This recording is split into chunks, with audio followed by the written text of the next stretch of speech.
John Boyd probando suerte en New York.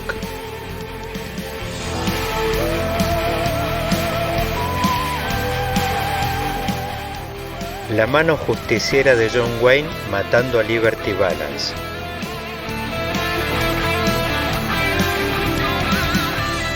Clint Eastwood, Eli Wallace y Lee Van Cleef sacándose los ojos por un baúl de oro.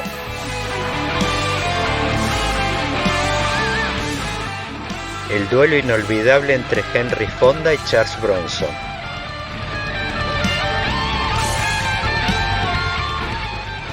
O simplemente el pantalón que usa a diario todo el mundo. Vaquero, un podcast de política.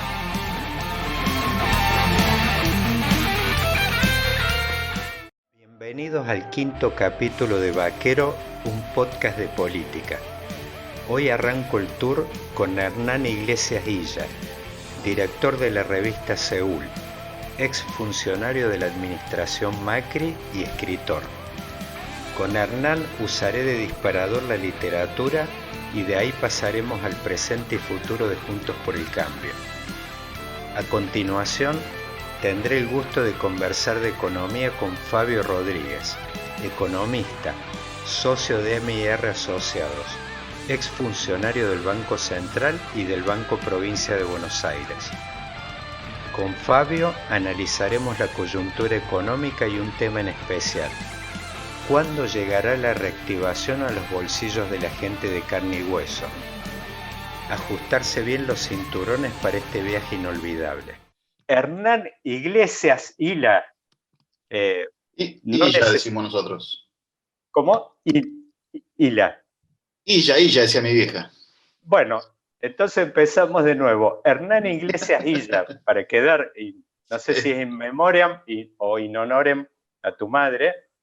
Bueno, no hace falta mucha presentación, tenés mucha visibilidad todos los fines de semana con esta revista Seúl, que hoy vi de que están largando una nueva etapa que es de suscripción, así que quien escuche esto, afloje, abra su billetera gentilmente y bueno, y has tenido por supuesto una historia inmediata asociada a un paso por la jefatura de gabinete con un libro emblemático que cuenta de adentro. Ahora que está de moda, vi que un sociólogo Torre cuenta ahora hace poco su historia dentro del gobierno de Alfonsín. Bueno, vos en un libro lo contaste, pero a ver, me gustaría agregar un datito más en tu presentación, por ahí para el que escuche esto, que, algo quizás no tan, un poquito más remoto y desconocido de algunas personas que me han recomendado mucho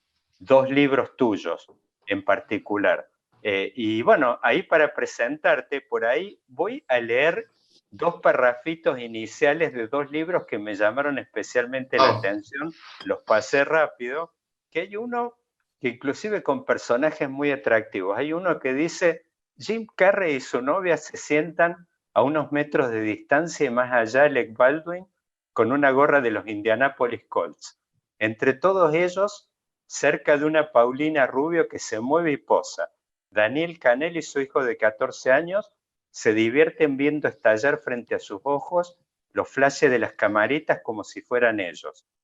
Canel, uno de los latinoamericanos más poderosos de la historia de Wall Street, pagó $8.000 por las entradas.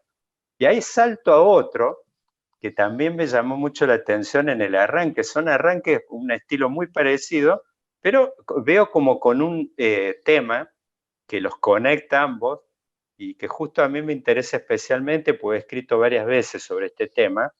Dice, Three Lakes, un barrio con lagos artificiales y cientos de casitas amarillas en fila, unos pocos automovilistas zumban hacia arriba y hacia abajo por la avenida 137, en el extremo sudoeste de Miami. Las casitas son nuevas, construidas en los últimos 4 o 5 años, pero muchas están vacías, reclamadas por los bancos o en venta por propietarios que ya no las pueden pagar. Bueno, obviamente que los debes tener vos muy en mente, pero bueno, los libros, uno que se llama Golden Boys, un término que estuvo muy de moda en los años 90, en la época del menemismo, y asociado especialmente en aquel momento a funcionarios que, por ejemplo, había uno que lo trajeron de Estados Unidos en aquel momento, que recuerdo que lo apodaban mucho de esa forma, que era Martín Redrado. Y bueno, y después el otro libro, Miami, que la verdad que es un libro especialmente actual, no sé cuántos años tiene, pero es especialmente actual en el sentido que vemos que es como una especie de meca, no solo de los latinoamericanos, pero especialmente de los argentinos. Debe haber una comuna enorme, una comunidad de argentinos enorme. En Miami es como una referencia, es una especie de, yo diría, de Roma moderna, especialmente para los latinoamericanos, pero como te decía yo, Hernán, veo un tema como que conecta uno con el otro, que aparece el telón de fondo de estos personajes del sector financiero, y entiendo que quizás esto tenga que ver con toda esa crisis enorme, el tsunami de 2008, la crisis financiera, que fue todo ese auge, el crecimiento de todo ese mercado, que la verdad la crisis le llamaban de las hipotecas, pero las hipotecas eran nada, eran apenas un 2% de ese mercado, donde los derivados en un momento llegaron a tener, la otra vez vi la equivalencia, era un 10% del producto mundial equivalente, era una cosa que la verdad sale de la imaginación de cualquiera. Pero bueno, aproveché eso, Hernán, muy bienvenido a Vaquero, un podcast de política, y bueno, por ahí me gustaría por ahí en una vez usar como disparador esto. ¿Qué se te ocurrió en aquel momento? Esos dos libros que veo muy reconocidos, vendidos, a mí me los han recomendado personalmente. ¿Qué tenías en mente en aquel momento que vi que vos vivías allá en Estados Unidos? Bueno, gracias Daniel por la introducción y los párrafos que me traen muchos recuerdos.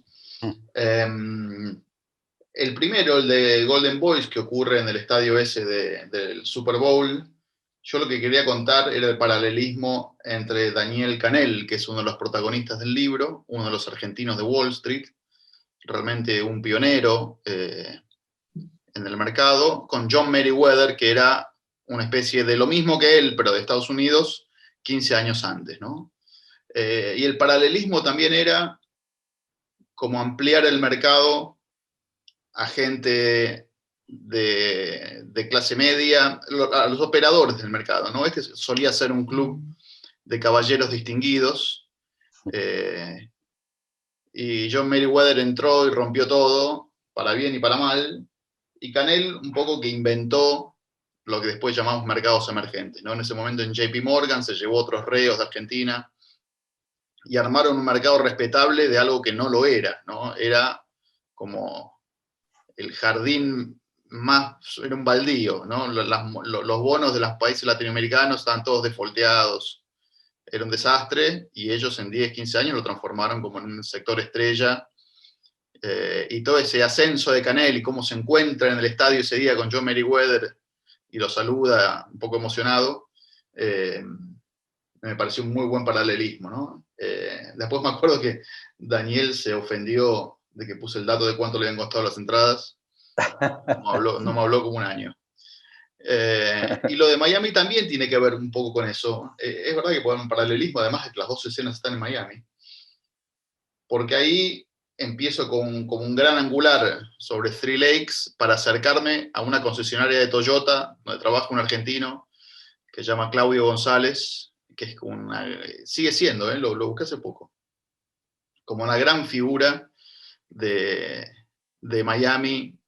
En Estados Unidos es muy común en la televisión local, en la radio local, en la publicidad de vía pública local, que los concesionarios tengan como unos personajes que son los propios directores de ventas que tratan de vender y están ahí en todos lados. Y este era un argentino que era muy gracioso en Miami porque él decía Toyota, ¿no? Como decimos nosotros. Y ahí todos los latinos y todo el mundo dice Toyota, ¿no? Entonces era como muy llamativo. Y lo fui a ver, y ya la escena esa también, lo que tenía en ese momento, que sigue siendo un extremo de Miami, era como algo que tiene Miami, que es como una ciudad de frontera, ¿no? Y ese suburbio, el extremo, casi en los Everglades, casi en la jungla, uno sentía que estaba en el borde de la civilización, de alguna manera, que le iban cortando partecitas a la selva para seguir haciendo avenidas y casitas casitas que recibían inmigrantes recientes, ¿no? O gente que venía a otro lugar del país. Estaban vacías, decía en ese momento, porque había justo sido la crisis de las hipotecas, que también fue una crisis del mercado inmobiliario, ¿no? Entonces se construyó mucho más de lo que había demanda. Supongo que estarán llenas ahora. Pero nada, son maneras de juntar una persona con su circunstancia, ¿no? Esas introducciones, me parece. John Boyd probando suerte en New York. No, bueno, te digo, vuelvo, aprovecho, te felicito de nuevo. La verdad que le entraste a dos temas que me parece que son centrales para entender lo que vino después. Fíjate que es como que hay un punto de inflexión en el mundo y cuando uno habla hoy, está parado en la actualidad, en esta rivalidad por ahí que tenés, esta disputa por el poder o por la hegemonía mundial entre China y Estados Unidos, obviamente que el gran punto de inflexión quizás ahí, que uno no lo puede localizar en el 2008, pero sí al mojón, el hito seguramente ahí, es como que hay un punto de inflexión. En realidad la declinación de Estados Unidos quizás comienza ya a fines de los 90 y uno podría tomar ahí el hito de las Torres Gemelas en 2001, pero bueno, ahí en 2008 se hace más nítido y obviamente ahí tenés todo lo que termina explicando de alguna manera el arribo de Trump al poder unos años más tarde y bueno, y todo después obviamente el gran ascenso relativo de China respecto a Estados Unidos, pero ahí un poco... Curioso ahí es que me gustaría... sí. O sea, la reacción de Estados Unidos a la crisis financiera, del gobierno de Obama, pero en general del clima, fue hacer como más seguro el sistema financiero. Y es cierto que en la pandemia y todo el mercado financiero aguantó bastante bien. Pero al hacerlo más seguro, más controlado, le quitó un poco los animal spirits que tenía antes, Claro. que le permitían crecer y moverse, innovar, y que ahora, digamos, China sigue siendo así. De hecho, es la crisis de Evergrande y también es una consecuencia de eso, ¿no? Que por hacer algo más seguro también perdés esta cosa que tenían en el mercado financiero de Wall Street, que era como imparable, ¿no? Creo que ahora el Wall Street estos años es más por la tecnología y las empresas de tecnología, pero no ha habido cosas novedosas. En parte porque los bancos están mucho más restringidos para hacer cosas que hacían antes, ¿no? Sí, ahí como que queda, Hernán, como un gran signo de interrogante respecto a lo que viene, porque es como que hay un par de liberalizaciones o de regulaciones grandes que empieza, sobre todo la financiera, empieza tímidamente a mediados de los 70, se consolida muy, muy fuerte en los 90 con todo el arribo de actores, inclusive internacionales, muchos de ellos que se dedican son inmigrantes rusos, algunos en su momento. Pero digo, toda esa explosión, vos ves el par, tiene que ver con la desregulación y liberalización de los mercados energéticos, que Estados Unidos como que adquiere su autarquía, autonomía energética en 2008, y es como el gran signo de interrogación a ver qué ocurre en el plano energético, si corre la suerte, por supuesto con otros efectos, de la que terminó ocurriendo con el sector financiero, que en algún momento algún tipo de ruptura, de gran quiebre, ¿viste? Pero bueno, eso es como que todavía está en desarrollo, está por verse. ¿Cómo tomaste, Hernán, que, fíjate, dieron vuelta las circunstancias y el destino tuyo de volver a la Argentina vía en 2014, que en particular a lo que es, yo diría Cambiemos, pero uno de sus componentes en el que en aquel momento lideraba nítidamente en Cambiemos, que era el macrismo, después dieron vuelta los años y asociado con como estigmatizado y rotulado mucho como que era una fuerza política vinculada a esos poderes financieros exuberantes. Vos digo que habías escrito y que lo tenías realmente al conocimiento de primera mano. ¿Cómo tomaste esto? Estos vínculos, estos nexos, pues da la idea como que uno se imagina que con las cosas que uno lee, Macri reportándose todas las mañanas con estos poderes financieros Mira, concentrados. no solo eso, sino que muchas de las personas con las que hablé para mi libro en 2006 y 2007, que es cuando escribí Golden Boys, Sí. terminaron trabajando conmigo, ¿no? Casi 10 años después. O sea, eso fue muy curioso. Porque es real que los argentinos seguían ocupando un lugar desproporcionado en Wall Street.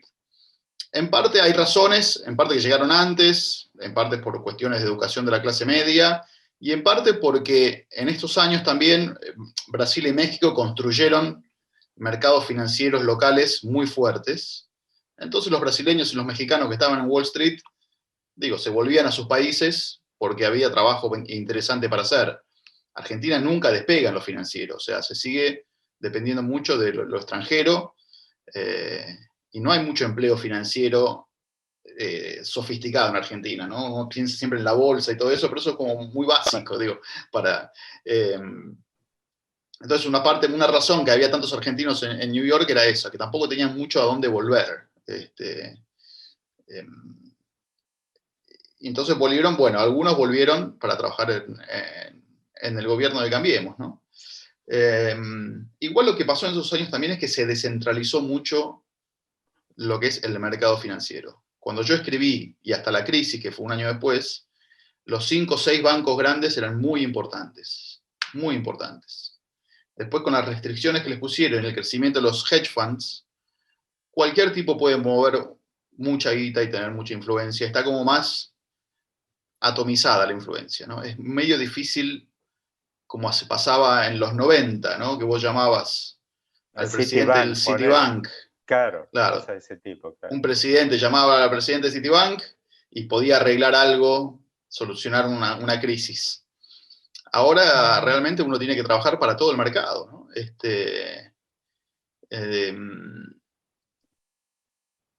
Y entonces era como más, hay una relación como más amplia y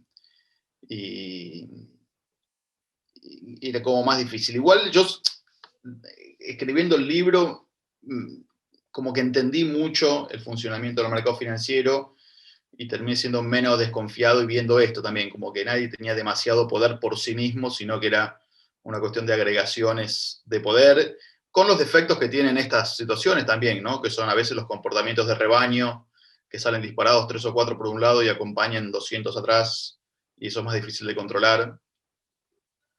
Pero me resultó curioso, ¿no? Gente que había conocido 15 años antes, de repente estaba compartiendo gobierno con ellos. Igual la sensación ahí era tan obvio que había que volver o que solucionar la relación con los mercados internacionales, ¿no? Habíamos estado en default mucho tiempo, estaba el tema de los holdouts, que ya teníamos la sentencia firme en contra. Fue como una prioridad del gobierno al principio, incluso que no se notaba tanto en los medios y todo, pero las negociaciones empezaron enseguida, y ya 4 o 5 meses después teníamos una ley y un acuerdo, ¿no? Solucionado, pero bueno, en la Argentina ¿Ahí? El déficit, algo hay que hacer con ese tema.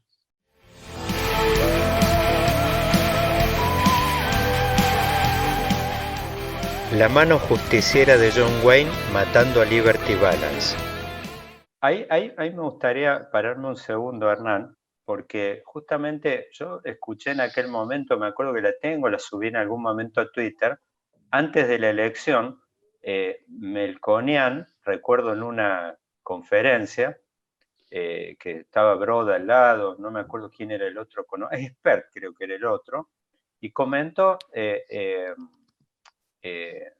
Melconian, habló puntualmente respecto al cepo, por eso ahí tomo lo que me dijiste como que fue una de las primeras acciones, y me acuerdo que Melconian dijo así textual, dice, es una consigna del liderazgo político, de la mesa política de Cambiemos, obviamente encarnada de Macri, concretamente, hasta mencionó su nombre, el tema de que el cepo se levanta. Empezamos de entrada y como que coincide un poco, me hace sentido con esto que estás comentando, que había como una decisión política de atacar eso de entrada. Y fue de Macri, ¿eh? Yo me acuerdo de reuniones anteriores, esto no sé si lo conté alguna vez. Reuniones anteriores, en la transición, donde empezaba a tomar forma lo que después se llamó el gradualismo. Claro. Y Mauricio dijo, está bien, todo eso está ok, pero el cepo sale el primer día. Como que él dijo, me guardo el cepo. Con el cepo no hay gradualismo. Que curiosamente es algo que en el libro dice que quizás debió haberlo habido, ¿no? Bueno, bueno, pero ahí te quería, porque este es un tema que yo creo que vos sabés que no está profundizado lo suficiente, en el sentido de que vos viste que a los gobiernos es como que si uno dice Alfonsín, vos decís juicio a las juntas, Menem la convertibilidad. Es como que hay, vos podrías decir, no sé, Néstor Kirchner, digamos, la recuperación de la autoridad presidencial, un presidente que había llegado en el 20%, ungido, donde Dualde le había dejado el gabinete todo armado, llave en mano. Sí. Es como que todos los gobiernos tienen como una medida que los identifica y que de alguna forma después no te podés correr más de eso. Por más que hay veces después intenten los presidentes o buscar otros condimentos, la verdad es que Alfonsín quedó en la historia con eso. Bueno, yo algunas veces conversando con amigos y acá puntualmente, hay veces en Paraguay cuando me preguntan de la experiencia de Macri, yo creo que para Macri a mí me da la idea de que el levantamiento del cepo tenía condimentos de ese tipo, en el sentido de que si vos analizabas la medida técnicamente, yo recuerdo haber ido a reuniones en Estados Unidos tipo año 2014, me acuerdo una vez que fuimos al Departamento de Estado, nosotros íbamos más asociados a la escudería de Scioli y nos preguntaban, nos decían, acá Macri nos comunicó, nos manifestó que él llegue y levante el cepo en 24 horas y eso nosotros no lo vemos posible. Y ellos nos preguntaban por la postura, cuáles eran las ideas predominantes en el búnker de Scioli. Y yo, la verdad es que yo creo que para Macri tenía un carácter de ese tipo, en el sentido de que a mí me parece de que él quería empezar con una medida fuerte y que estaba asociado a toda una época que había habido muchas restricciones a la compra de dólares, después la relación turbulenta con los acreedores, inclusive varias veces le vinieron al gobierno de Cristina a traerle propuestas, soluciones, inclusive siendo Axel Kicillof ministro de Economía, pero el gobierno no quería saber nada y era como esto un tema, se lo dejamos al que viene. ¿Qué debate había dentro del equipo? ¿Realmente vos estás de acuerdo que para Macri esta como era una medida como que él la pensaba como una marca registrada y como su legado? Era como el principio de su legado. O sea, Macri imaginaba que iba a tener más éxito en la estabilización de la economía. Eso lo empezaba como su primer mandato. O sea, estabilizar una economía que estaba muy distorsionada, como está ahora, quiero decir, ¿no?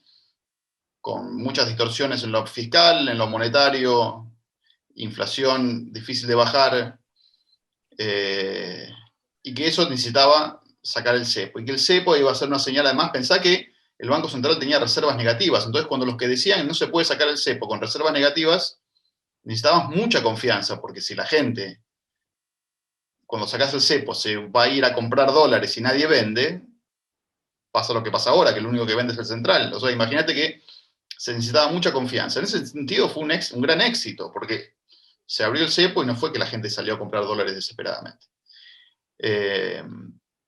Pero todo el caminito que él planteaba de cruzar el río, cruzar el puente, esas metáforas de bajar el déficit a cero, ir bajando la inflación y que se estabilizara la economía y empezar a crecer, funcionó 2 años y medio hasta que dejó de funcionar por las razones que sea, y eso no lo pudo cumplir. Entonces, para decir si el cepo fue como el juicio a las juntas de Macri, me parece que falta tiempo. Creo que igual la percepción del gobierno de Alfonsín sobre el juicio a las juntas es un poco retrospectivo, ¿no? Cuando llegó 1989, incluso se hablaba más del punto final de evidencia de vida que el juicio a las juntas, como que estaba un poco arruinado ese legado. Con el tiempo se empezó a valorar. El caso de Menem con la convertibilidad es clarísimo, quiero decir, ¿no? Instantáneo. Pero yo creo que si gana un gobierno de Juntos por el Cambio en 2023 y continúa más o menos el rumbo con la estrategia política que sea, con más peronismos, menos peronismos, más reformistas, menos reformistas, pero más o menos siguiendo una dirección de orden macroeconómico, apertura al mundo, transparencia, ¿no? Qué sé yo, energía eólica, estas cosas que hacía Macri, se va a revalorizar su gobierno y puede que su medida central por ahí sea esto, el principio de una nueva etapa de la Argentina, pero sigue estando supeditado a eso, un triunfo de Juntos por el Cambio en 2023 y que sea un gobierno exitoso, que reelija, o que por lo menos, obviamente que reelija es importante, pero que por lo menos reconfigure el mapa político argentino, que en el caso de que se le toca perder, sea contra alguien que no va a romper todo lo anterior, sino que más o menos continúe en esa senda, digamos, ¿no? Un bipartidismo, la chilena o la brasileña, en las cuales se pelean por muchas cosas, pero sobre otras cosas no se pelean.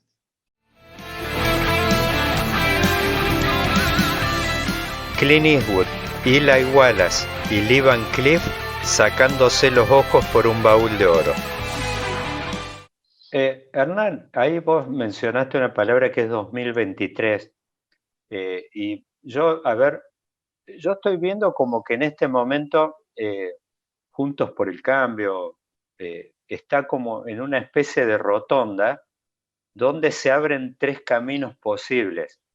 Uno, podrías decir, no sé, asociado con estas palabras que la verdad por ahí tampoco mucho sentido práctico no tienen, pero que hablan algunos de halcones o duros, pero sí, a ver, no sé, en algún momento le escuché decir a Macri, por ahí más asociada a la figura de Macri puntualmente, de que hubiese sido más en este debate que había en aquel momento de gradualistas y los que estaban a favor del shock, por ahí el tema de haberse quedado corto, en el sentido de que es como que no simpatiza mucho con esa idea, y me parece que uno tiene que, es como que esa marcha del sí se puede, todo lo que vino después fue emblemática en ese sentido, que es como, yo noté, percibí como una especie de Macri que salía del placar, como que abandonaba esa línea que en una de esas fue predominante en un momento, de no ser estigmatizado con ciertas ideas o ciertas propuestas que en la Argentina habían quedado como tóxicas en una de esas después de todo lo que fue el quiebre del 2001. Uno en Argentina habla de reformas, de modernización, de bajar el gasto público, todas esas cosas, viste, han quedado como en una zona problemática. Sí. Después hay un segundo camino posible que se está abriendo, quizás más encarnado, asociado a la figura de Rodríguez Larreta, que uno podría decir un camino más moderado y de acercamiento y construcción con sectores afines del peronismo, que, bueno, varios de ellos inclusive tienen procedencia en esa zona, no sé, uno piensa en Santilli, Ritondo, varias figuras muy cercanas a Rodríguez Larreta, y después, ahora aparece como una gran novedad que yo veo que es como el tercer camino, que en la interna de 2015 el radicalismo aparece como un socio menor de Cambiemos. Inclusive eso se refleja en los resultados de la interna. Tanto la lista de Sanz como la de Lilita Carrió, no sé, sacan 5% entre todos, y realmente era predominante. El radicalismo aportó la territorialidad, sobre todo, bueno, obviamente, la posibilidad de contar los votos, tenían, pero bueno, en términos de, bueno, eso hoy tenés una nueva realidad donde es como que los chicos crecieron. Tenés un radicalismo que viene de una interna envalentonado en provincia de Buenos Aires, sacando, no es esto como antes 95-5, fue 60-40. Aparecen también con ínfulas metropolitanas en la ciudad de Buenos Aires. El radicalismo quiere dirimir poder y llegar a la silla de Uspallata con su candidato Martín Lustó, y después aparecen otras referencias fuertes en el interior. En Córdoba ves un radicalismo revitalizado que ahora con el fronting de Luis Juez acaba de ganar la interna, y por ahí las figuras que estaban más asociadas al color amarillo, como Mario Negri y Gustavo Santos, perdieron por goleada. Entonces, es como que yo veo en una de esas ese tercer camino donde tenés un radicalismo, que es este Cambiemos casi rojo, el tercer camino, y donde hasta uno puede pensar que hasta quizás puede encarnar esa propuesta un liderazgo radical nítido, o compartir una fórmula, o cosas de ese tipo. Pero es como que veo tres caminos. ¿Cómo lo estás analizando vos ¿Compartís alguna de estas cosas? Me parecen bien los caminos. Coincido que va un poco por ahí. Lo que a mí me deja tranquilo es que a pesar de estas diferencias de estrategia política que podríamos decir, ¿no? Entre estos tres caminos, la visión de país o sobre lo que hace falta a la Argentina es bastante compartida, ¿no? Y realmente se ha generado un afecto societatis entre los principales dirigentes, incluso en muchos territorios, en muchas provincias, en muchos distritos también, y eso me parece que genera un colchón de unidad y de visión muy importante para ofrecer a la sociedad y no para mantenerse unidos a pesar de cualquier cosa, ¿no? Solamente para estar unidos, para no perder contra el peronismo unido, quiero decir. Entonces, si se van viendo cómo surgen estos caminos, se irán la coalición tiene cierta fortaleza, me parece, como para administrarlos virtuosamente y que haya un presidente de un partido o de otro, o un presidente que quiera poner, digamos, un jefe de gabinete peronista y otros no, y todos los demás se irán acompañando con sus críticas o no, pero me parece que apoyados en esta visión de país compartida, por lo menos para 1 o 2 mandatos, digamos, ¿no? O sea, creo que cuando haya un logro de estabilizar la economía y consolidar la democracia republicana, etcétera, y se genere un camino, ahí quizás unos de corazoncito más socialdemócratas pueden decir, armamos nuestro propio bloque, los que tengan un corazoncito más demócrata cristiano o de centro derecha, como lo quieran llamar, armarán otro bloque, pero mientras los desafíos sean tan importantes, creo que hay una unidad, hay una visión que ayuda a la solidez de Juntos por el Cambio y a ser flexible también a ir absorbiendo novedades y cambios dentro de la coalición, ¿no? El duelo inolvidable entre Henry Fonda y Charles Bronson. En este terreno, Hernán, de las divergencias estratégicas, que más bien es diría, del método de construcción hacia adelante, como decías vos por ahí, en el fondo compartimos valores, objetivos. Hay un tema que aparece nuevo, es como que hay una gran novedad, que el peronismo, después de su derrota más profunda, quizás desde el año 1983, ha tenido una reconfiguración muy fuerte, en el sentido que es como que apareció su ejército de reserva, y vos ves visiblemente de que tanto el poder nacional como el de la provincia de Buenos Aires ha sido copado por las estructuras territoriales subyacentes a cualquier gobierno peronista. Uno ve en el poder nacional la Liga, sobre todo del norte, de gobernadores del norte, que por ahí encarna Juan Mansur, y en la provincia de Buenos Aires, bueno, los intendentes más potentes del conurbano. O sea, hoy tenés a La Matanza en la silla de la vicegobernación y a Lomas en la jefatura de gabinete. Así que me parece que está claro en este momento que el peronismo como se está apoyando sobre su estructura de reserva subyacente territorial. Ahí aparece, del lado de Juntos por el Cambio, veo que hay como una especie que no me sorprende tampoco, como que hay una divergencia de visiones.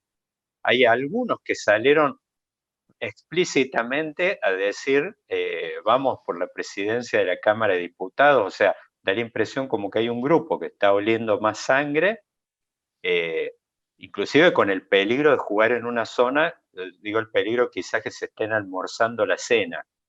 Y después ha habido posturas muy cautas de algunos sectores que directamente no dicen nada, y después sí hubo sectores por ahí, en una de esas más asociados al radicalismo, que dijeron y levantaron la mano y dijeron, no queremos saber nada con eso, las autoridades, la estructura, la conducción de la Cámara tiene que estar en manos del partido que gobierna, nosotros pasamos por esa experiencia. ¿Cómo ves esto? ¿Está realmente, es un tema menor hoy dentro de, uno podría decir, la estructura Juntos por el Cambio, esto? ¿O Es un momento simplemente... raro. Es que estamos en un momento raro para ver para hacer estas preguntas Juntos por el Cambio, porque la elección de verdad no ocurrió todavía, ¿no? Entonces, por ahí cosas que se digan son más para conseguir votos que una opinión real sobre gobernabilidad o sobre el sistema republicano de 2022. Me parece que cuando pasen las elecciones se aclarará un poco más este panorama, me parece. Pero por ahora nos pasó esto, ¿no?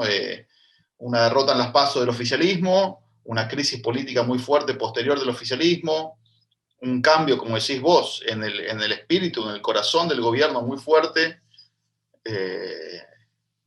¿no? Con menos progresismo, que es lo que traía Alberto supuestamente, menos kirchnerismo, que es lo que traía Cristina, y más peronismo tradicional, a la espera de una elección. Entonces, me parece que la reacción de Juntos por el Cambio fue prudente al principio, digamos, no nos metamos, me pareció bien eso que hicieron. Y después, todas las preguntas sobre cómo reaccionar o si apoyar al gobierno o no, se irán después de las elecciones. No creo que se acelere tanto de la cosa de acá hasta las elecciones, ¿no? Pero por eso, estamos en un limbo un poco extraño como para hacernos estas preguntas tan profundas. Hernán, por ahí para ir terminando, que espero que esta sea tu primera visita a Vaquero, un podcast de política. Tenemos mucho aparte, la verdad que van a ser 2 años tremendamente jugosos en lo que viene, porque Argentina está en una crisis, digo, más allá de estos temas que veíamos de diferentes ópticas de construcción política, que la ves hacia las dos fuerzas. O sea, hoy el Frente de Todos está también en una discusión, en una revisión enorme, pero bueno, hay un tema que lo mismo tenemos, que venga digamos, de quien venga, que es el tema de la tremenda crisis que tiene Argentina. Así que vamos a tener mucho para mirar para adelante. Yo me gustaría volver un poco y quizás al punto de partida de uno del libro, no sé si es el último tuyo, que contaste la campaña por dentro y todo esto cambiamos, creo que, del título, Sí. que es, la verdad es que cuando apareció Macri, hay un tema que fue, me parece, viste, hoy cuando hablan de Macri, muchos dicen es la experiencia del primer gobierno no peronista que concluye el mandato desde 1928. Y terminó el 41% en una elección, o sea, parece como una gran novedad, que es una oposición que no se dispersa aún en la derrota, que se mantiene abroquelada, que tiene capacidad de fuego en las cámaras en el Congreso de la Nación, y no solo eso, sino que hasta tiene quizás hasta casi el control del Senado de la provincia de Buenos Aires. O sea, hay una realidad hoy de que hay una oposición que forma parte y que es parte de una realidad política importante, digo, con una cuota de poder significativa. Pero digo, más allá de eso, hay un tema que se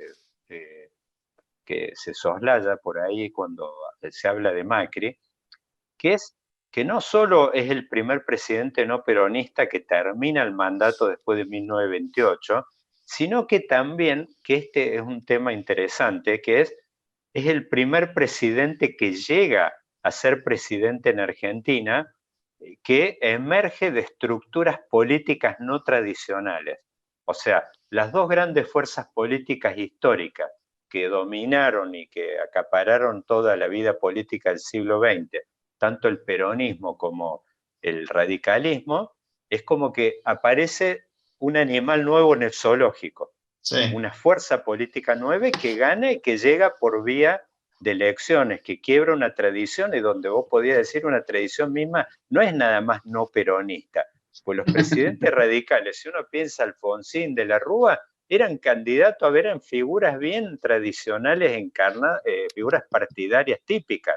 Y en el peronismo lo mismo, o sea, uno puede pensar en las diferencias entre Kirchner, Menem, pero la verdad es que eran dos figuras también de las tripas de de la estructura territorial del peronismo, o sea, no, pero acá aparece algo absolutamente nuevo, diferente, y es lo que en cierta forma yo creo que logró acaparar una enorme expectativa política en su momento, que inclusive hasta en tiempos de que económicamente no le iba bien al gobierno, sostenía llamativos índices de popularidad, inclusive todo al principio, Sí. que me parece que están asociados en gran parte a eso. Y Al también hecho creo de, que con el tiempo, el PRO y el propio Macri descubrimos los beneficios de la representación, ¿no? Digo, Macri en su gobierno en la ciudad y su llegada a la presidencia estaba... El pacto que él ofrecía a los votantes era: yo te soluciono problemas, vos me votás. No que yo represento tus valores profundos o tu visión del mundo, ¿no? Y curiosamente con la crisis de 2018 empezó a ocurrir eso, ¿no? Que después se vio bien, después de la derrota de las PASO y las marchas del Sí se puede, o el 24 de agosto cuando lo fueron a buscar, su o sea, 17 de octubre, digamos. a ver, perdón, Eh, Hernán, a ver si interpreté bien. Sería captar de que la política iba un poco más allá de lo que era, uno podría decir, alumbrado, barrido y limpieza. exacto. No, y aparte hay una cuestión de talante de Macri también, que él es realmente un ingeniero, ¿no? O sea, Sí, ahí ya nos ponemos en cuestión más de psicología personal, pero creo que en este caso aplica. O sea, él creía que lo iban a querer por hacer autopistas, no por defender la democracia, ¿no? claro. Y al final su gobierno se dio cuenta que la gente lo bancaba más por defender la democracia que por hacer las autopistas. Eh, entonces hubo como un renacer ahí para él, que para mí también tiene mucho que ver con una cuestión de la clase media. Creo que Juntos por el Cambio hoy representa muy bien a la clase media. Desde un espíritu más del PRO, que puede ser los deseos de la clase media más aspiracional, o de cosmopolita, o de modernización, o la transparencia. Y también está el costado radical, por ahí más territorial, más de clase media, de educación pública, o, o basados en la igualdad, etcétera. Como que la incorporación del PRO a la oferta electoral de clase media le da Juntos por el Cambio como una fortaleza, en la que Lilita también participa, y participan otro tipo de dirigentes que lo van complementando, creo yo, ¿no? Pero esto es algo que leí, creo que a Roy Ora y a Gerchunov en su libro, como que, como que hay algo entre la clase media y Juntos por el Cambio de representatividad, de representación, ¿no? De una cuestión profunda de modelo de país, que por ahí el radicalismo había perdido hace un tiempo, y que ahora la clase media lo ha recuperado. Entonces eso también es parte de el secreto del éxito, de por qué se mantuvo junto por el cambio, de por qué hay cierta unidad en la visión de país que yo te comentaba antes, ¿no? Una cuestión de la clase media. Y me gusta cuando los veo los dirigentes Juntos por el Cambio decir: ofrezcamos un sueño de clase media para todo el mundo, ¿no? Claro. Que todos podemos ser de clase media, que de hecho también los argentinos, ¿no? Que tenemos bastante una identidad muy clase mediera, muy igualitarista, muy plebeya en muchas cosas, en parte gracias al peronismo. Nadie se cree menos que nadie, quiero decir. Y le preguntás de qué clase son, y aunque hoy tengamos 40% de pobreza, el 80% dice que es de clase media, ¿no? 85% dice clase media. Entonces, bueno, el que se siente de clase media y hoy es pobre por ingresos, esa es una persona a la que Juntos por el Cambio le tiene que dar un camino, decirle: vos podés ser de clase media y sentirte de clase media. Y a los que no lo pueden sentir, porque realmente hay una cuestión de pobreza estructural en Argentina muy profunda, decirle: bueno, por lo menos tus hijos sí van a tener acceso a esa clase media, ¿no? Y eso es un mensaje que para mí tiene que afinar Juntos por el Cambio, porque la movilidad social es algo que a la Argentina le emociona. Y si el peronismo no lo puede hacer, alguien lo tiene que aprovechar. Está un poco vacante. El duelo inolvidable entre Henry Fonda y Charles Bronson.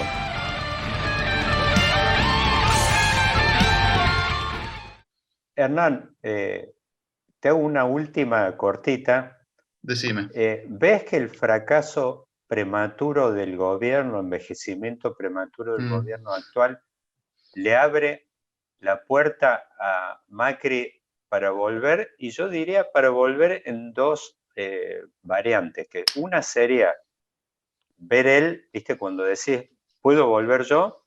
Y después la otra, en una de esas, en espejo con lo que hizo Cristina en 2019, que es que se forje dentro de la fuerza una idea parecida de que con Macri no alcanza, sin Macri no se puede.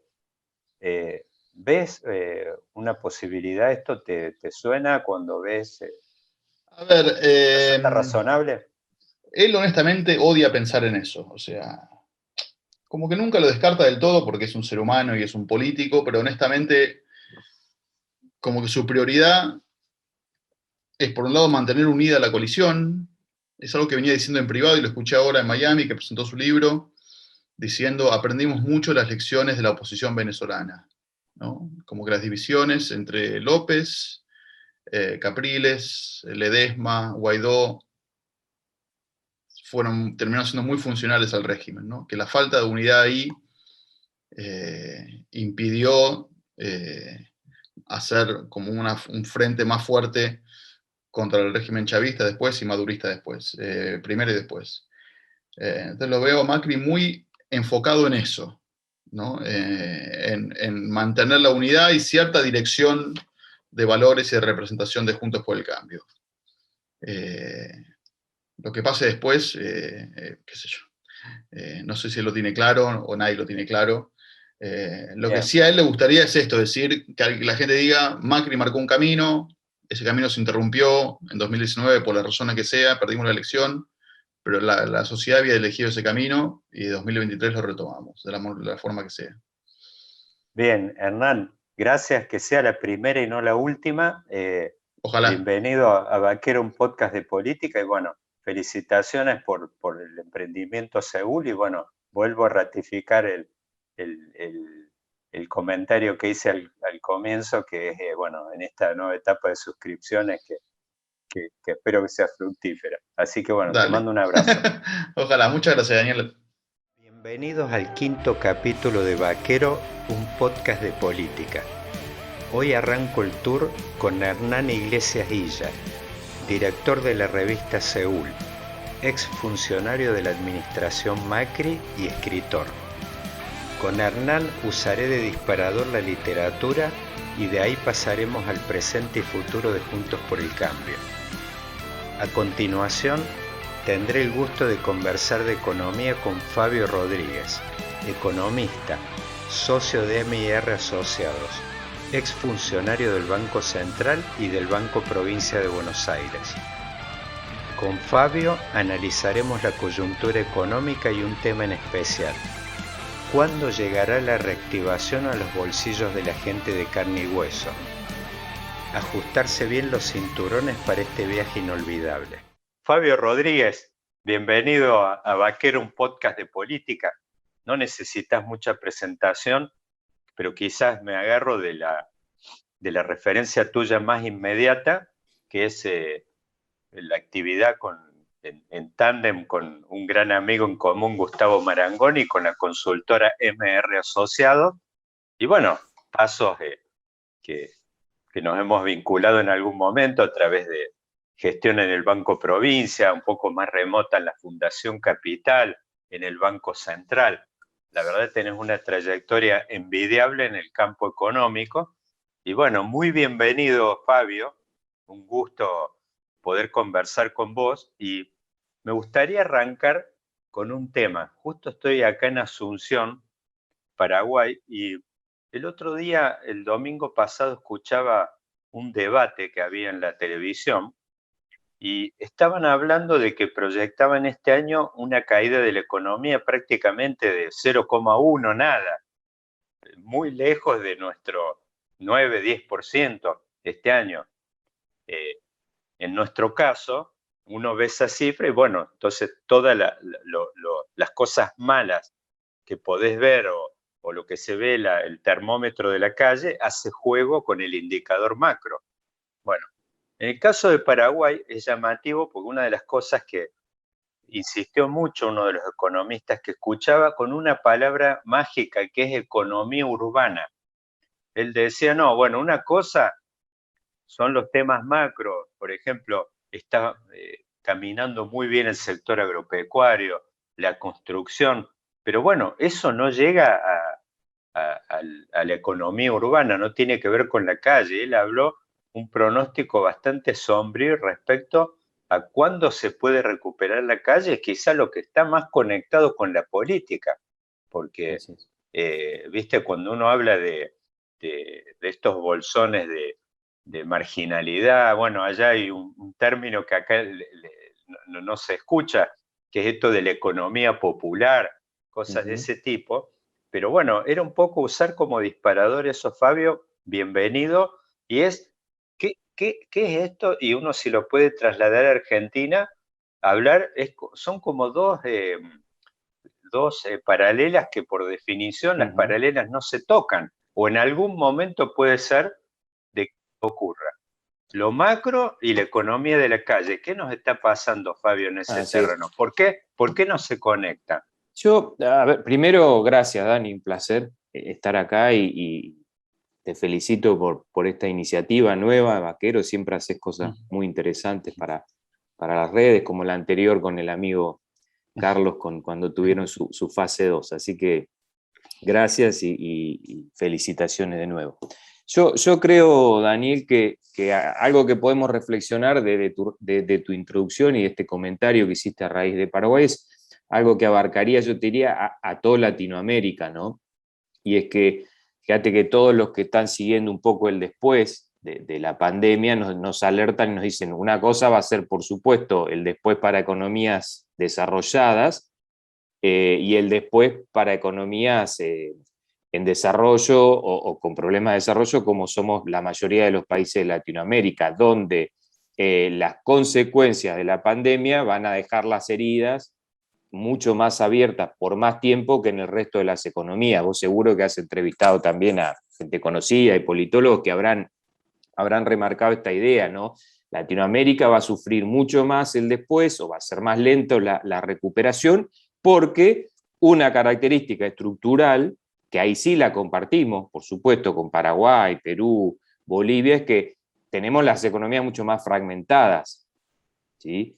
Entre un sector que es más dinámico, puede responder bien a la salida en estímulos y demás, o tiene salida exportadora como el complejo del agro y demás, y un sector absolutamente afuera que se mueve en la informalidad laboral, que se mueve con problemas, por supuesto que coexiste mucho con el mundo de la pobreza, entonces, y que nos cuesta acoplarlo a la rueda del progreso, ¿sí?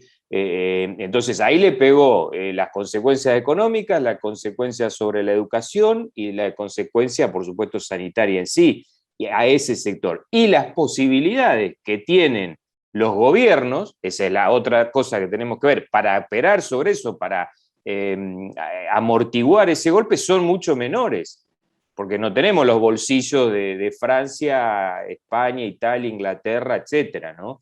Y Estados Unidos. Entonces ahí es donde esa combinación de lo estructural, que son economías informales, fragmentadas, donde el changuerío, vamos a decirlo así, la changa, el trabajo informal, es una de las ruedas de la economía, nos guste o no, con los problemas que tenemos para responder de manera contundente a eso. Aún habiendo plata, aún poniendo planes y demás, no vas a poder transformar esa realidad e integrarlos a la rueda de la economía formal rápidamente. Entonces, eso que ya era una asignatura pendiente, la informalidad, la segmentación, la dualidad que tiene la estructura económica en estos países, se agravó con la pandemia, con países con baja capacidad de respuesta.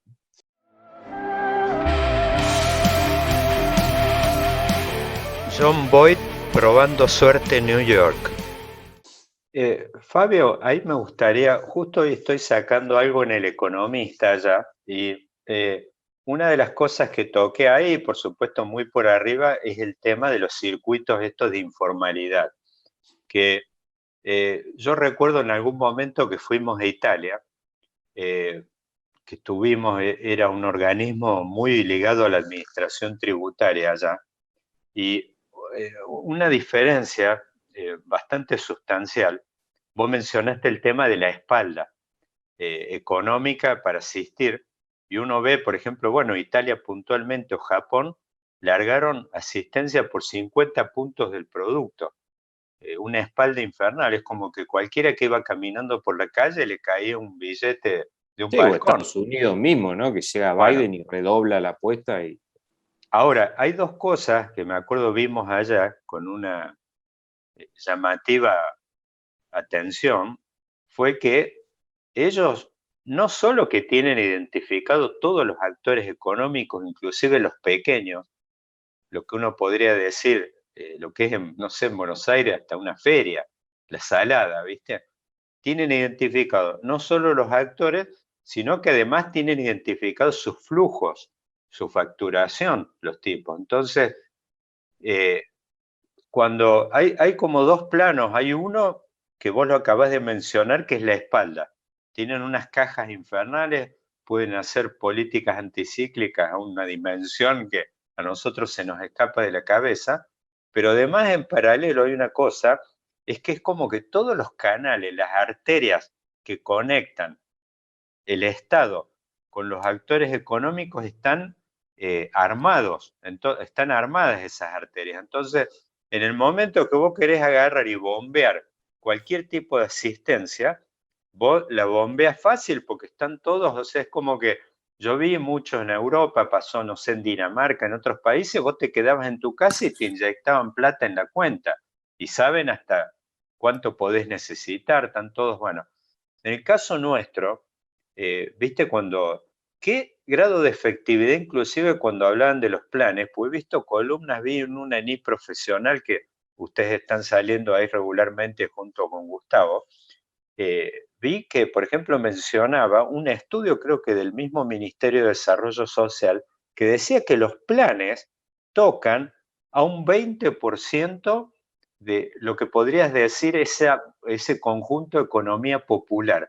Inclusive, porque muchos, acá me lo preguntan mucho en Paraguay el tema de los planes, es que inclusive yo les mencionaba, da la impresión después que yo vi este dato, es como que los planes apenas son como la isla que sobresale, ese pedacito, pero debajo de eso hay un bolsón enorme, quizás 80, 70 o 60, que inclusive vos no llegás digamos, con efectividad a esos sectores, ni siquiera tirando, es como que en el momento que querés asistir no tenés cómo. Coincido, bueno, me parece que forma parte de lo que decíamos, el problema también que tenemos en la identificación y o sea, por supuesto, tener esos canales que vos decías bien aceitados. Recordemos, Dani, lo que costó también, aunque después salió bien, más o menos se pudo llegar, pero articular los primeros IFES, porque vos tenías como una plataforma de base que eran familias asistidas por ya los planes que se venían teniendo, la UH y demás, pero después hubo que salir a buscar, por supuesto, los que se cayeron con la pandemia también, y seguramente no se llevó a todos, no tengo las cifras como son, porque son cifras que ni se miden, pero recuerdo bien, sí, lo recordarás, que había problemas de identificación de la población a la que había que llegar, o que no estaba directa manera, no se tenía ningún registro y hubo que emitir, no sé, 1 millón y pico, 2 millones de plásticos, porque no había manera de conectar con esa gente para que recibiera la ayuda, ¿no? Entonces me parece que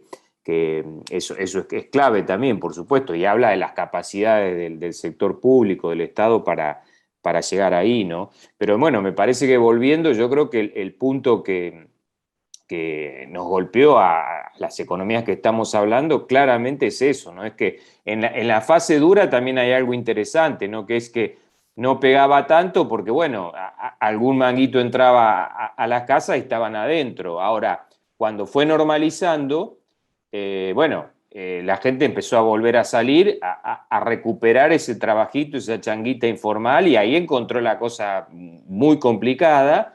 Y bueno, y ahí también viene ese efecto de desánimo, que en Argentina yo creo que estuvo muy presente en las elecciones y demás, ¿no? Es decir, bueno, el adentro contenido con alguna platita que llega es una cosa, ahora el afuera, ¿sí? Donde se cortó la asistencia, hablando de los IFES, no se cortó la asistencia, tenés que salir a reconectarte con esa precariedad, aunque sea laboral, es el que hace los trabajos, por supuesto, de esa manera, y bueno, y está todo roto, todo complejo.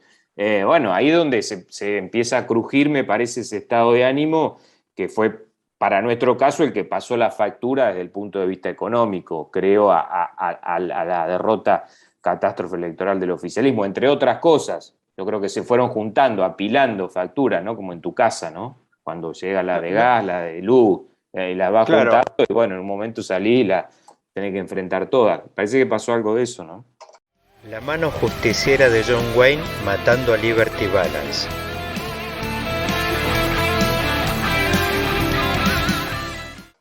¿No hubo, Fabio, algún tipo de error, quizás de apreciación por parte del gobierno? Vos hablaste me tomo de una palabra tuya también, mágica, así como habíamos mencionado economía urbana, vos hablaste de economía fragmentada.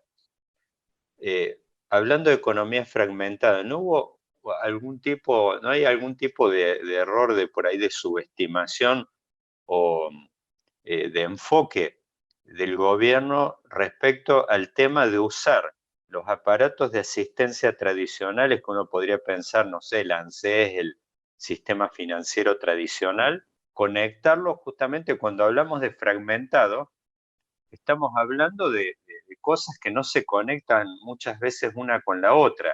Entonces, quizás, no te digo obviamente que hay una parte, porque hay un trabajo que se ha hecho, están, por ejemplo, las AUH, tenés, no sé, 4 millones. Sí, sí. Claro, es como Son que esos históricas ya de canales alguna manera, claro.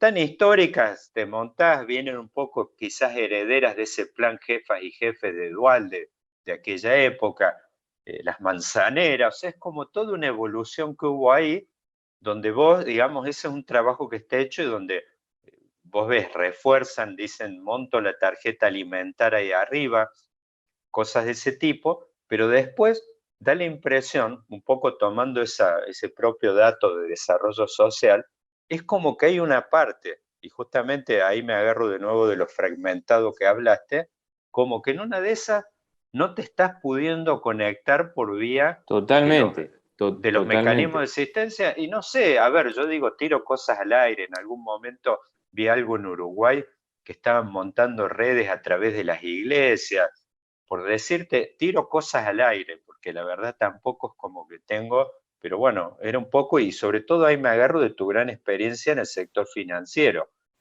Mirá, Digamos, ayer escuchaba algo muy interesante, lo formulaba Joaquín de la Torre en la tele, creo que con Pañi, no me acuerdo. Sí, con Pañi.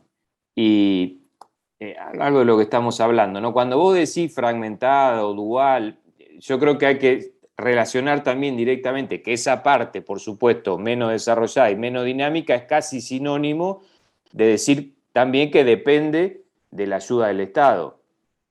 Y que estructuralmente está yendo a depender de esa ayuda del Estado. Ya es un mundo laboral paralelo al mundo laboral formal, que por su entidad, su gravitación, su tamaño, el volumen, las necesidades, ya es una institución en sí mismo, ¿no? Donde hay hasta intenciones y vías de sindicalización, ¿sí? Hablando de trabajadores sociales, de los movimientos sociales y demás. Entonces, ese es el primer punto. El segundo punto que traigo acá, lo que decía Joaquín de la Torre, es que claro que el gobierno es como que perdió la brújula en el sentido de saber qué pasaba ahí abajo, porque una cosa es esa base que vos decías muy bien, que está institucional ya de AUH y demás, ese padrón básico, ¿sí? Al que hace 15, 14 o más años que se llega y se deposita el dinero y demás, pero después de ahí en adelante había todo ese mundo que había que abarcar y el que se salió de apuro a buscarlo, pero con la situación donde Argentina en realidad desintermedió la llegada y el conocimiento de ese mundo, en los movimientos prácticamente, fundamentalmente los movimientos sociales. Pero también, por supuesto, se mencionaba ahí movimientos políticos, brazos políticos, por ejemplo, el camporismo en el caso del kirchnerismo, ¿no? Entonces, los intendentes, los ejecutivos, de alguna manera, casi que se olvidaron, decía él, de cómo está eso, porque ya asumieron que está desintermediado, ¿sí? claro. Entonces, interesante, porque lo que en realidad ahora se está debatiendo por la crisis política y demás, si no se vuelve o hay que volver más a retomar el control directo de las transferencias.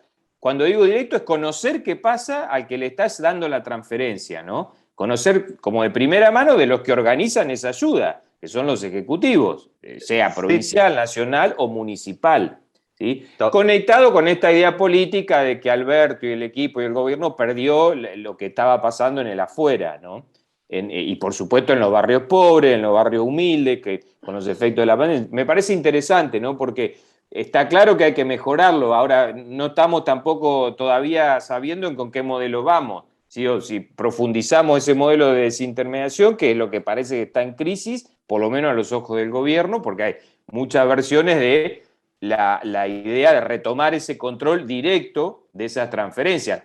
Sabrás, Daniel, que eso se expresó claramente con el Evita cuando el caso de la crisis del peor día, el martes creo que fue, de la semana esa de la crisis política, hace el amago o la intención de ir a una marcha en apoyo de Alberto y en crisis con, por supuesto, la otra parte de la coalición, ¿no? Entonces me parece que esa tensión se mezcla con todo esto que estamos hablando y bueno, y hace que también tenga que tener alguna resolución, pero sabiendo que es algo que vino para quedarse, me parece, ¿no?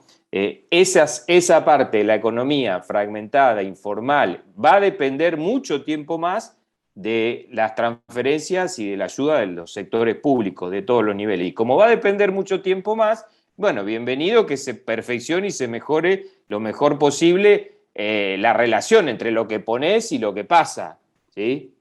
Clint Eastwood, Eli Wallace y Lee Van Cleef sacándose los ojos por un baúl de oro.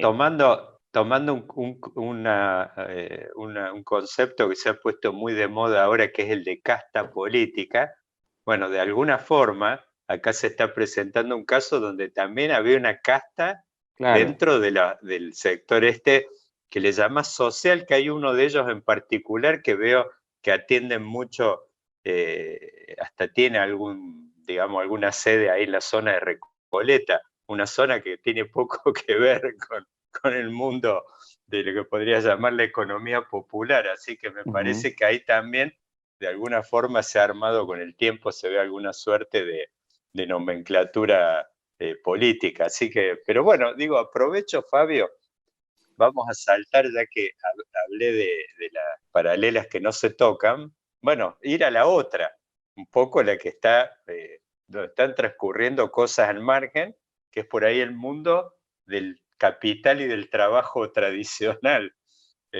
donde, bueno, acá uno ya quizás habla de inversiones extranjeras, de actores económicos, de gente que dicen que fuga plata o que los agarran en estos ahora que se llaman los papers, no sé cuál es el nombre nuevo. Pandora Papers.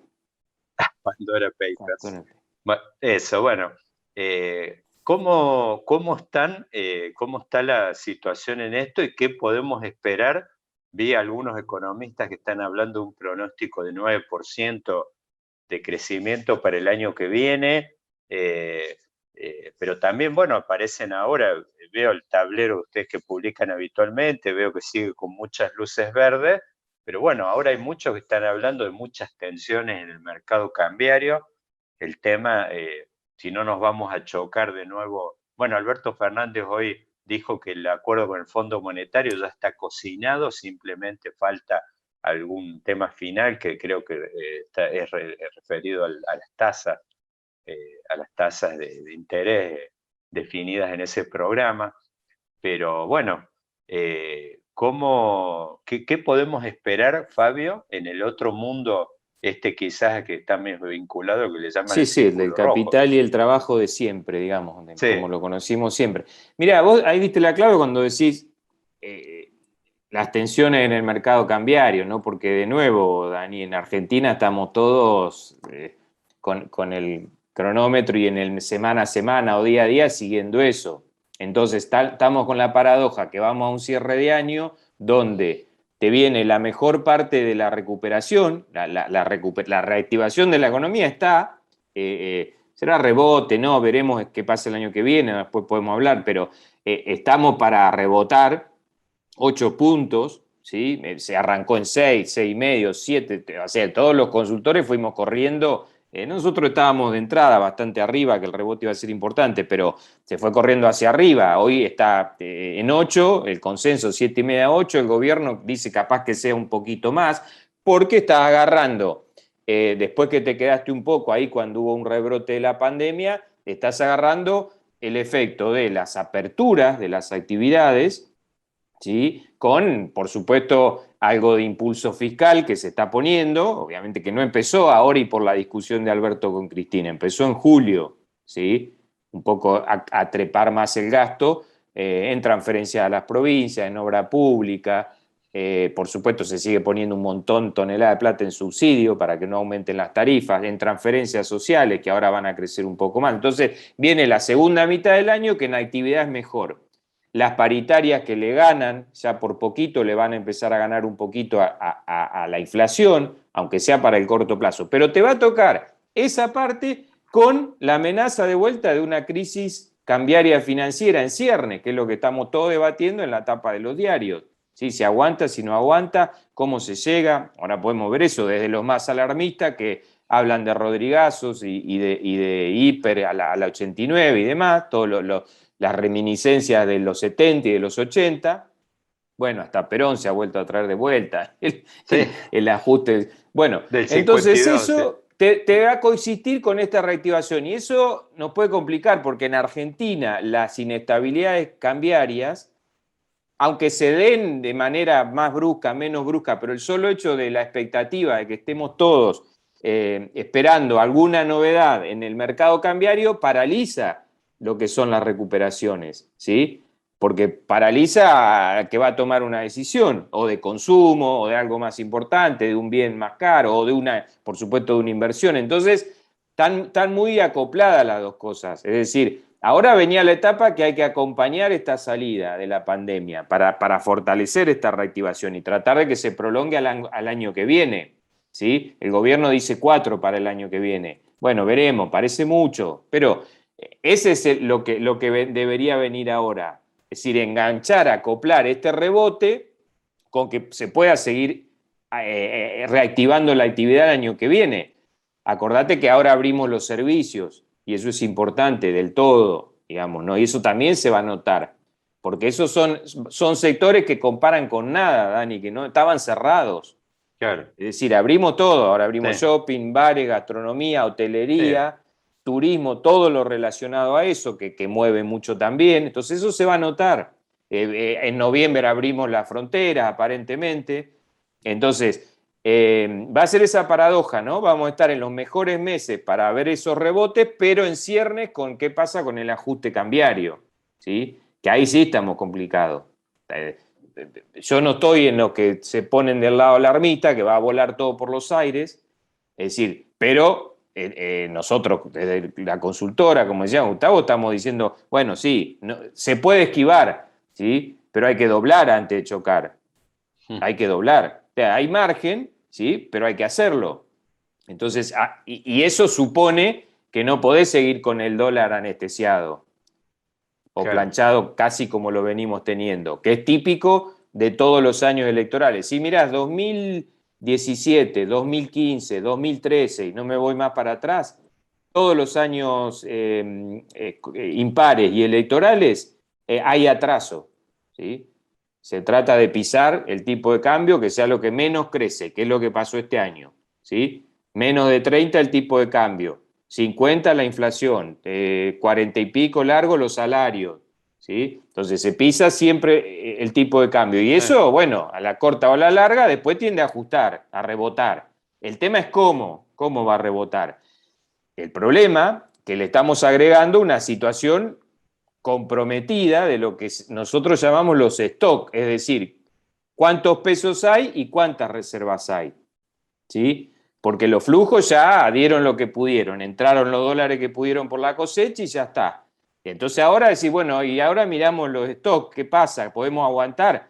Y ahí tenemos el problema, tenemos muy poquitas reservas, muy, muy vulnerables somos de ese punto de vista y cuando miro este stock o esta caja de dólares, y tenemos muchos pesos en la otra caja, ¿sí? Porque largamos muchos pesos para para atender el déficit. Bueno, esa situación tiende a corregir. Hay que tratarla de abordar cuanto antes para que la corrección no sea un shock, ¿sí? Porque si es un shock, imaginemos a lo que empezamos a hablar, que es la situación social, de pobreza. Bueno, Sí, si hay un explota shock todo. devaluatorio, por más que sea del 30, Mm. del 25, del 35, eso va inmediatamente a más inflación y más pobreza, cuando ya partimos de 50 y 50, ¿sí?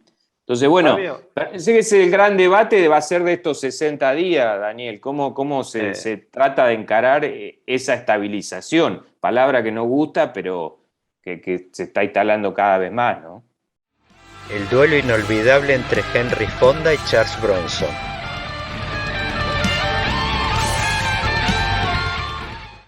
sí, ahí digo, tomo un poco y dio vueltas mucho en tu desarrollo. Ahí el tema de nuevo, siempre la restricción externa, digo, ¿en qué momento nos vamos a cogotar con la falta de dólares? Y aparece este tema que ni siquiera hoy tenemos un ajuste de eso de las micro devaluaciones, esto que en algún momento hubo, o sea, ahí no tenés ni micro, o sea, es como que lo han pisado al tipo de cambio. Ahí, Fabio, me gustaría preguntarte, hay algunos colegas tuyos, quizás más yo creo que más vinculados quizás a sectores más de enfoques ortodoxos, que están insistiendo mucho alrededor de que en los colchones en la Argentina hay atrapados, no sé, he visto distintas cifras, pero hablan algunos inclusive hasta de 400.000 millones de dólares no sé si hablan nada más de los colchones argentinos o hay colchones que están en estos Pandora Papers y en otros lugares, pero eh, hay muchos dólares que están contenidos. ¿Qué posibilidad hay de que alguna parte, por decirte, no sé, un quinto, un sexto de esos dólares salgan de los colchones y se conecten? De alguna forma, yo creo que si uno ve los indicadores, veo algunas cosas en construcción, algunos desarrollos que están apareciendo, deben estar yendo de la mano de estos dólares que están atrapados. Por ahí en una de esas quizás también de estos dólares, de estos excedentes que están generando el sector agropecuario. Pero, ¿qué posibilidad hay de que estos dólares vean la luz? Que se inyecten en la economía y que de alguna forma no tengamos que estar hablando de ningún tipo de restricción externa. Y ahora, en el caso de que esto aparezca, ¿qué sistema económico estarían Claro, exigiendo estos dólares? Porque claro, claro. entiendo que si están atrapados es porque esto no les gusta, no Ujú. les está cayendo bien, no les resulta. No sé si uno tendría que pensar, voy a decir que Argentina tenga una renta en dólares, en moneda dura razonable, que hoy en un montón de sectores no la tenés, entonces, Sí, sí, o sí. tenés certidumbre de que hay mucha gente que hace negocios acá, Fabio, en Paraguay, lo que me dicen es que los márgenes de rentabilidad por ahí con los que operan no son muy grandes. Al contrario, me dicen, mira, trabajamos muchas veces, hay inversiones que tienen un margen chiquito, lo que sí tenemos una previsibilidad muy, muy grande respecto a cómo va a evolucionar el tipo de cambio, Ujú. la libertad de sacar y entrar divisa.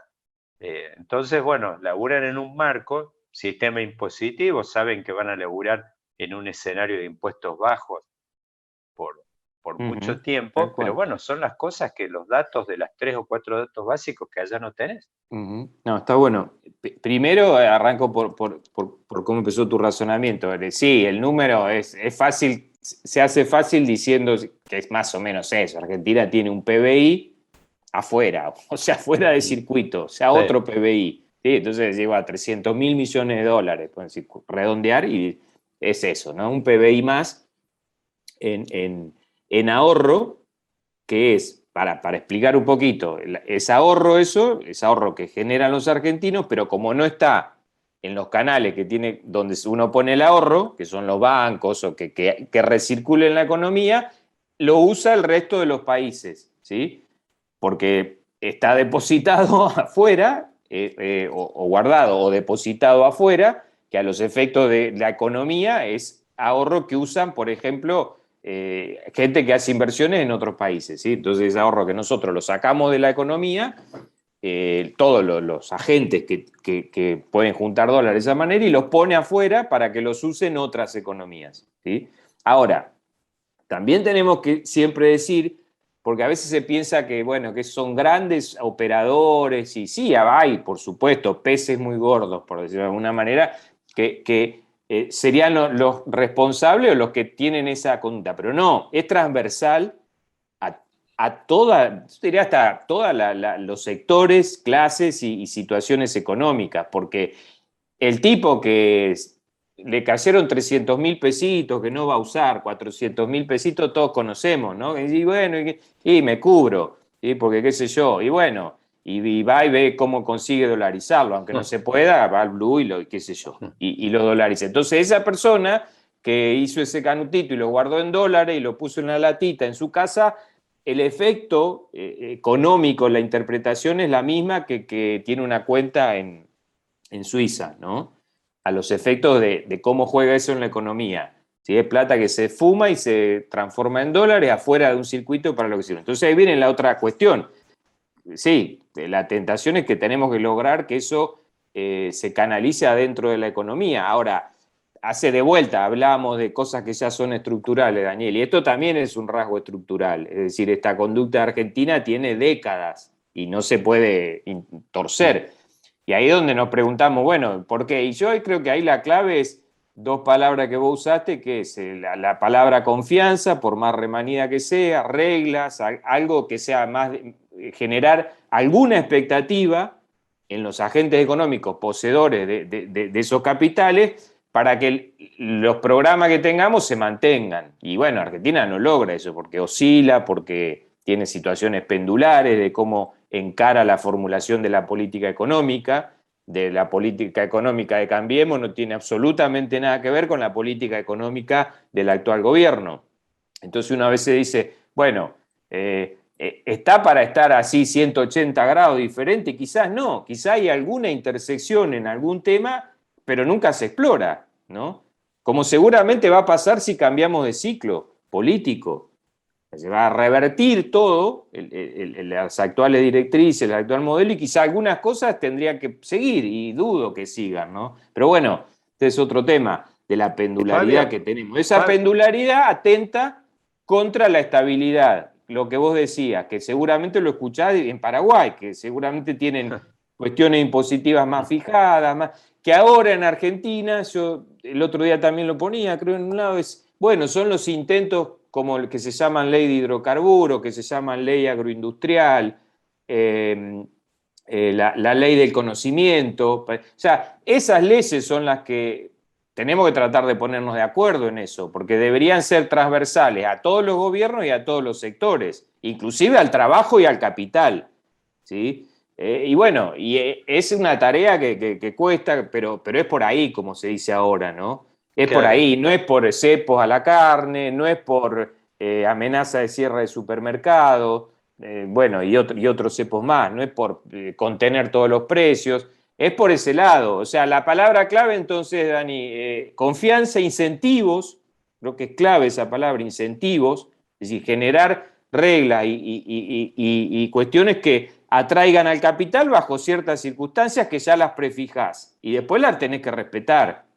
Entonces, eso ya debería ser algo absolutamente normal, ni ortodoxo, ni heterodoxo, ni de izquierda, ni de derecha. Debería ser políticas que nos tenemos que dar. Y cuesta muchísimo en Argentina, ¿no? En eso sí estamos peor que todo. O sea, peor que Paraguay, que Uruguay, que Brasil, que Chile, que Colombia y no sé qué otro más. O simplemente el pantalón que usa a diario todo el mundo. Acá veo que hay como una suerte, hay dos instituciones que le dan una estabilidad y un anclaje a los actores económicos enormes. Por un lado, hablando de estas castas que decíamos, bueno, hay una especie de casta acá a nivel del Banco Central, que hay una saga donde prácticamente ahí se determina la política monetaria y no hay ningún tipo de gran discusión al respecto. Es una institución muy poderosa y con toda saga de funcionarios que vienen de varias gestiones, y después otra institución que en Argentina algunas veces han tratado como de reflotarla, que es la institución de los exministros de Hacienda. Acá es como que hay una especie de corporación que no está explicitada muy formalmente, pero vos ves, se mueven como en tándem, forman parte de distintas administraciones, pero se protegen mucho entre ellos y defienden un enfoque de políticas económicas que es bastante afín. Entonces, bueno, son dos cosas obviamente que en Argentina están absolutamente perdidas. Sí, están maltrechas, sí, sí. Fabio, a mí me gustaría para terminar, que espero que sea tu primera visita a Vaquero, un podcast de política. Tenemos, aparte en economía argentina, da para comer siempre, que es, hablaste del ciclo político. La verdad uno no se imaginaba, pero el peronismo se acaba de comer la peor paliza desde 1983. Entonces, esto cambió al punto que, bueno, hemos visto, el peronismo territorial tomó los controles en Nación y en la provincia de Buenos Aires. Ha habido la entrada de actores que, por supuesto, me parece que simplemente una parte, quizás después se termine de ver la próxima, después de las elecciones de noviembre. Pero bueno, ha cambiado el centro de gravedad de la política argentina hoy, está en otro lado. Yo en esta columna que te decía que publiqué hoy, digo, hay dos mariscales visibles de la derrota, porque después hay una no tan visible, Sí, sí. pero está ahí. Dos mariscales visibles de la derrota que hoy están en un segundo plano timbreando. Entonces digo, en esta nueva realidad, es como que al peronismo se le precipitaron los tiempos. Uno se imaginaba que esto era para el próximo gobierno, el que venía en 2023. ¿Te imaginas, más allá del formato, que sea, pues por eso esos formatos, que uno puede pensar, no sé, que estabilización, convertibilidad, dolarización, como uno, el método, esa diagonal, cualquiera de ellas sea, pero es como que el peronismo se ha encontrado prematuramente contra la pared de tener que encontrar una salida nueva, algo que quizás no quería hacer y que uno de ninguna manera se lo veía asociado, menos al apellido Kirchner, a una cosa de este tipo. Pero ¿ves la posibilidad de que ahora, sea ahora noviembre, después que pasen las elecciones, de que aparezcan con algún conejo en la galera, con algún plan ortodoxo de estabilización, lo que fuera, pero forzado por la realidad? O sea, te quedaste sin gas antes de llegar a la meta? Ahí voy. Político. Antes de ir a eso, que lo tengo bien presente, cierro lo anterior porque me olvidé algo que me parece importante, era inversiones, confianza, atraer capitales, tenés que decir mejor a dónde querés ir, y eso lo tenés que hacer con un programa. Entonces, parece una frase, pero no, tener un programa económico es articular mejor las decisiones que tomás y reconcentrarlas mejor en un equipo, digamos, de manera más coordinada. Es decir, no podés seguir que si un ministro quiere aumentar subsidios, no pueda hacerlo porque no quiere un subsecretario, para sintetizarlo. Y cierro con esto porque es muy importante para la anterior reflexión. Y me llamó la atención, lo podrás ver, que una nota de Vanoli en Infobae, creo, que reclama un plan. Es decir, reclama un plan, un equipo. Y si vos lees esa nota y no ves el autor, casi que sí, puede haber salido de fiel esa nota. ¿Sí? Me llamó la atención, una particularidad que hay que tomarla en cuenta. Un actor que fue muy de adentro de la primera gestión o de la primera formulación de los equipos de Alberto. Punto. A ver, es clave esto esta última pregunta, Dani, que decís. Si parémonos antes de la crisis política, ¿no? Y del derrumbe electoral y antes de la crisis política.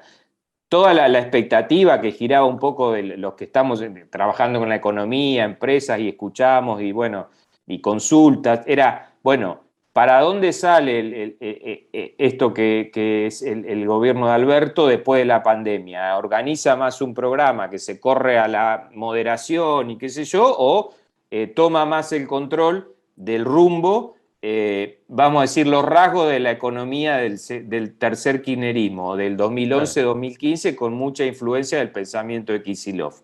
Esta era la bifurcación que ya estaba presente en el análisis, qué pasaba o qué se iba a hacer después de las elecciones, cualquiera fuera el resultado. Bueno, yo creo que lo que le agrega el derrumbe electoral y la crisis política con el dato que vos decís es que el peronismo territorial se metió adentro de la mesa, ¿sí? Es que mi intuición, y acá es simplemente una opinión y una intuición, es que aumentó un poco más la probabilidad de que puede formularse algo que tenga que ver más con esto primero que decía, la moderación, el pragmatismo, intentar estabilizar, digo, y que decayó un poco la probabilidad o las voces de lo que me refería con la economía más de rasgo del kirchnerismo 2011-2015. Esa es mi impresión, Dani, o sea que vos lo graficabas, el peronismo se encontró más rápido estando sentado ahí. ¿Por qué? Lo vinculo con esto y lo relaciono con esto. Lo que va a suceder, me parece, con esa presencia mucho más del peronismo territorial en las mesas de decisiones, es que la palabra pragmatismo debería ser más importante. Y cuando digo pragmatismo es que, bueno, son actores que conocen mejor lo que está pasando en la realidad. Porque tenés un gobernador en la mesa, tenés un intendente, entonces saben lo que le pasa a las empresas, a las personas, a las familias, de manera más directa, ¿sí? Entonces me parece que tiendo a ver eso, tiendo a ver como una formulación de que tenemos que ir a algo que esté más desideologizado, no me salió la palabra, Sí. con más pragmatismo, pero es una simple intuición, hay que hacerlo. Acá lo concreto, Daniel, es que para mí hay un impasse de la crisis política, no una resolución, un impasse bastante prendido con alfileres, un gabinete que veremos también, va a ser muy dependiente del resultado electoral, en el sentido de que si se mejora o se empeora o se queda ahí, entonces todos los que están tomando decisiones o que miran la Argentina de 2022 en adelante, están esperando esto también. Saben que o intuyen que hay algo que todavía no es muy permanente. Entonces, cuando digo que no es muy permanente, es que la crisis política tiene que tener una resolución un poco más de fondo, y luego de esa resolución de la crisis política habrá que ver si la formulación para encarar la segunda parte del gabinete, para encarar la segunda parte del gobierno, es la misma que se planteó en el ojo del huracán de la crisis política. Quizás no, ¿sí? Y eso nos van a dar los primeros indicios para ver si se va, para esto que hablamos primero, de intentar formular un plan para decir, hay una cosa inexorable, Daniel, que hay que tratar de bajar la inflación, calmar esta locura de que si se devalúa se va a ir la inflación, y la inflación y más devaluación. Eso hay que atacarlo, y hay que robustecer este repunte para que haya laburo, para que haya empleo. Entonces, inflación y empleo son claves. Ahora, una cosa es que diga, viene alguien que lo quiere poner eso como objetivo adentro de un plan y con un equipo y laburar para eso los 2 años que quedan. Y otra, seguir como vamos, que irla llevando, tapando acá una cosa, otra. Bueno, que es este enfoque, ¿no? De muy día a día. Me parece que la cosa, yo la veo que se inclinó más para tratar de intentar doblar, como lo dije al principio, antes de chocar. Pero veremos, ¿no? Sí, no sé, no tengo claro. Yo me imagino quizás que haya dando vueltas dentro, sobre todo de la cabeza de lo que podría ser Cristina, que sin dudas es la madre de la criatura de esta experiencia. En la cabeza, vos mencionaste el tema de Perón, que ahora están analizándolo muchos del programa este del 52, que debe estar en la cabeza de ella y quizás de la política, el tema de que Perón ahí encara un viraje fuerte, un tema trayendo inversión extranjera, hablando, bueno, pone en primer plano la palabra productividad, en ese momento Congreso de Productividad, todo eso, pero bueno, eso igualmente no lo salvó de justamente, estoy ahora en Paraguay, de estar en una cañonera paraguaya después en el año 55 rajando. Entonces, son dilemas muy bravos para la política. Mira, ahí te uso un tuit tuyo, Dani, creo que era tuyo, que estaba muy bueno, que a propósito de esto, ¿no? Que vos lo ponías bien y yo le agrego alguna cosa, es decir, creo que Cristina está convencida de hoy, de siempre, y ha sido parte de su éxito político, ¿no? Que si ajustás, volás. Volás por los aires, ¿no?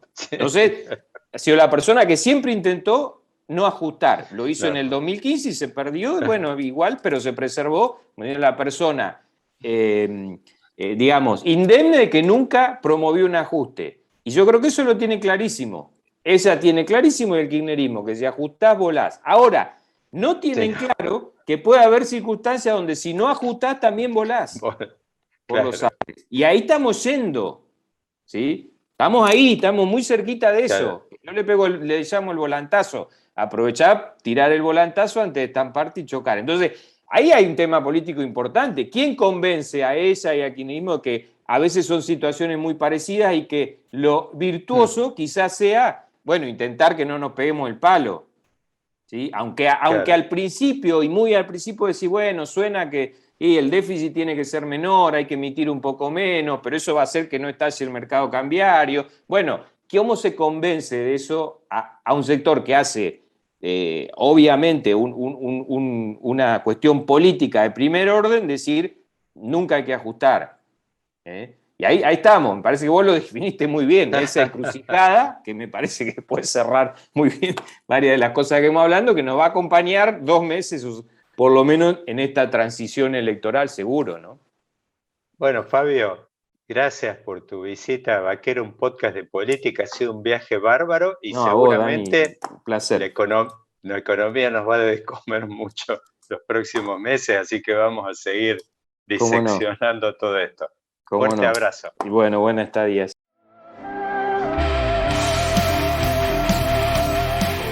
John Boyd probando suerte en New York.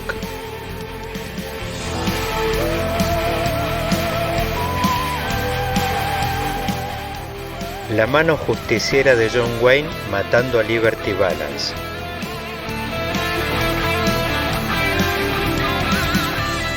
Clint Eastwood, Eli Wallace y Lee Van Cleef sacándose los ojos por un baúl de oro.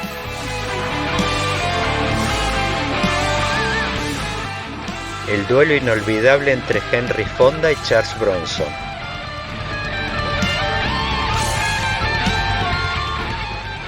O simplemente el pantalón que usa a diario todo el mundo. Vaquero, un podcast de política.